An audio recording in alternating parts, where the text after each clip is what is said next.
Sa simula pelikulang ipinakilala kami kina Tenno at Anna, isang intimate teenager couple na si Anna, aalis na papuntang Italy kaya gumastos ang magkapareha time together before her departure.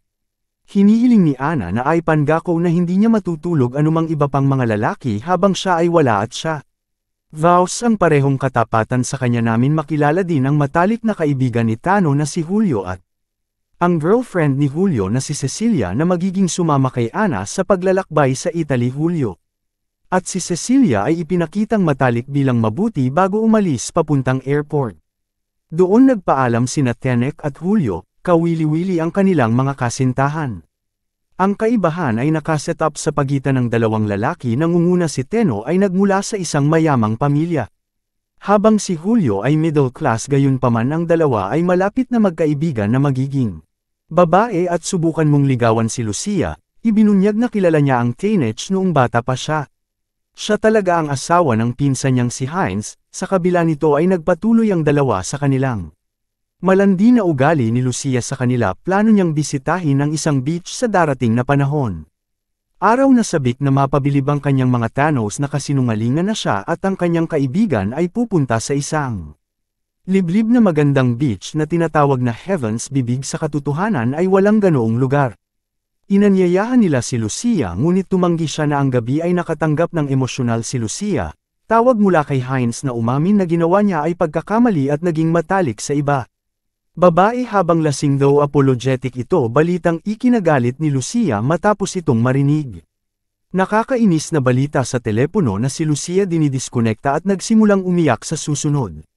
Umaga siya tumawag Tuch at nagtatanong kung siya makakasama siya kay Julio sa beach. At hinihiling sa kanya na kunin siya. Sabi nito, Julio pupunta sila sa dalampasigan.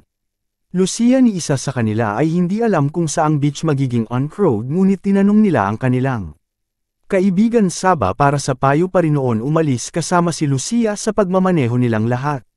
Makipag-chat at kilalanin ng isa't isa na nag-uusap tungkol sa kanilang mga girlfriend sex lives at higit pa. Noong gabing yon sa Hotel Lucia, sinasabing nagpunta ang kanilang mga kasintahan sa Italia upang makilala ang mas kaakit-akit na mga lalaki. Gayunpaman Tano at hindi tumutugon si Julio sa pagtitiwala na ito. Hindi niloloko ng mga girlfriend nila. Ang tinanong ng dalawa si Lucia tungkol kay James at kung siya ay nagkaroon ng affairs. Lucia ay lumalaki. Tahimik kamakailan nalaman ang tungkol kay Jane. Pagtataksil sa sarili. Minsan mamaya Tenek at sumilip si Julio sa kwarto ni Lucia umaasang baka habaran na lang siya. Ipinahayag na mayroon siyang dating kasintahan kung kanino siya unang naging matalik na. Siya ay gumugol ng maraming oras kasama niya at gustong tumira pero malungkot siyang namatay sa isang aksidente. Lucia nang maglaon ay nagpakasal. Nagsimulang magsuri si Lucia Tenno tungkol sa pisikal na intimacy at sa kanya relasyon na nagsasalita ng lantaran ang tatlo. Nagsimula silang mag-usap ng gabing yon. Nag-check-in sila sa isang hotel na tinawag ni Lucia.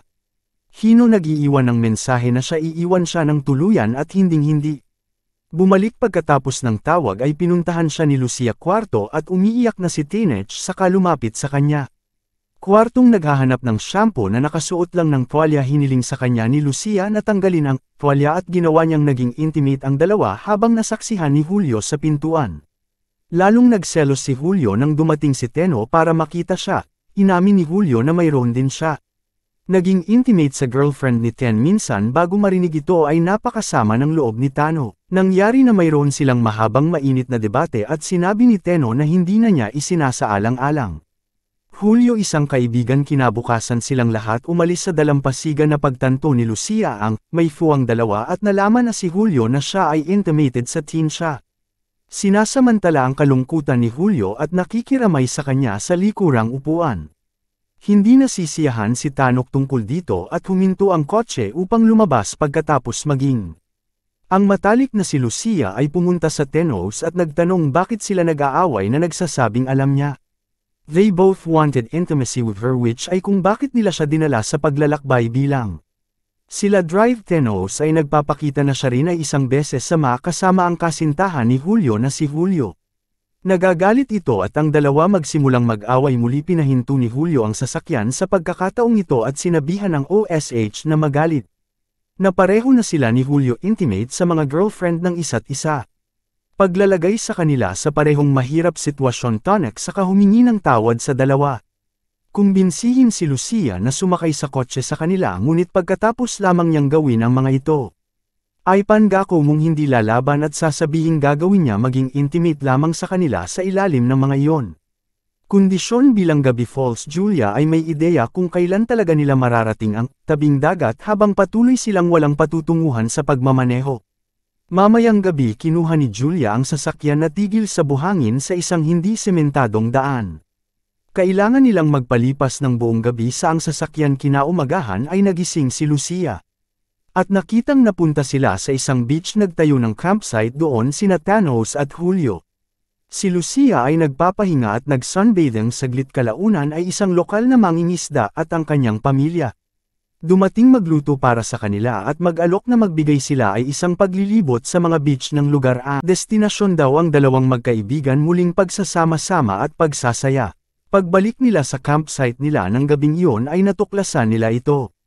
Ransacked by pigs, the three then go to magpalipas ng gabi sa kalapit na nayon kasama ang tawag sa kanya ng pamilya ng mangingisda na si Lucia malayong asawa na naman ang nalalaman. Ang kanyang pagtataksil at kasaysayan ng pagdaraya she says a final goodbye hangs up and. Nagsimulang umiyak ang tatlo nagsimulang uminom mabigat at lasing na lasing. Inamin ni Tush na natulog siya kay Julio girlfriend ng maraming beses at Julio. Umamin din tungkol kay Tano kasintahan na sinisisi ang pagtataksil sa. Kalasinggan din daw ni Julio na siya intimate sa nanay ni Tano hindi niya. Seryosohin ang mga pagtataksil na ito pagkatapos si Lucia ay tumutugtog ng musika at lahat ng tatlong sayaw. Magkasama pagkatapos ng sayaw na paanyaya ni Lucia sina Teenage at Julio sa kanyang silid naghahalikan sa isa't isa kinaumagahan nagising sina Teenage at Julio na hubot-hubad na nag-aalala. Teenage ang mga pangyayari noong nakaraang gabi nagmamadaling lumabas para sa muka sabi ni Julio kay Lou. Kailangan na nilang umalis ngayon para ibalik ang kanya sabi din ng kotse ni Ate Teenage sa kanya. Maghihintay sa kanya ang mga magulang mula noon hindi nila sinabi kahit kanino kung nasaan sila. Pupunta o sinong kasama nila sabi ni Lucia pwede silang dalawa kung gusto niyang manatili. Ang dalampasigan ilang araw pa din at Julio mag-impake at umuwi habang si Lucia ay pupunta sa karagatan para lumangoy pagbalik nila taga-Italy nag-break ang mga girlfriend nila. Kasama nila mga isang taon mamaya Teenage at nagkasalubong si Julio at pumunta sa cafe inabutan nila ang buhay at Teenage nagtatanong kung may narinig ba si Julio. Lucia ngunit wala siyang ipinahahayag ni Teno Lucia na siya ay namatay mula sa huling yugto. Tinatangkilik ang beach makalipas ang isang buwan pagdating ni Teenage at umalis si Julio para magtrabaho hindi nagkikita muli.